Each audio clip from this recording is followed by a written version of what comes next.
Welcome to Psychology Daily. We continue Vugt on environment, and today I'm going to tell you about anti-meat ads.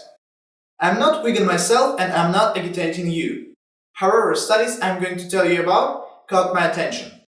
If you're about to start an anti-meat campaign, this video is for you. It is based on Palomo-Vélez and colleagues' paper. They conducted 3 studies and were interested in what message will change attitudes toward meat. They presented persuasive essays with discussing health or moral reasons to stop meat consumption. A control group read essay not related to meat.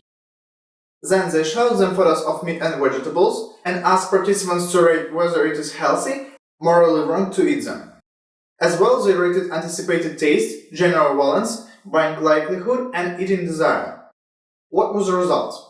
People desired to eat vegetables more than meat only in disgust and moral conditions. However, only disgust condition differed significantly from the control condition.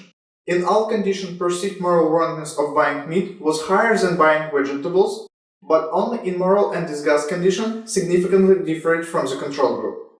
The same was with general attitude. In the second study, they separated moral reasoning for animal welfare and environmental degradation conditions and found that later is not effective. As in previous study, disgust condition and new one, health condition, differed significantly in the rating of meat and vegetables. Disgust condition was the only condition that differed from the control group. In the third study, experimental conditions were only disgust and animal welfare. Instead of essays, there were images and short paragraphs of either disgust or animal welfare concern related to meat.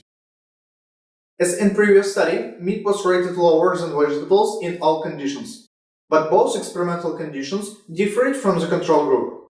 As expected, the disgust condition elicited more feelings of nausea, while animal welfare condition was effective in eliciting empathy. If you're an activist and fight against meat consumption, you can use results of those studies and do it more properly. I hope you enjoyed this video. See you tomorrow.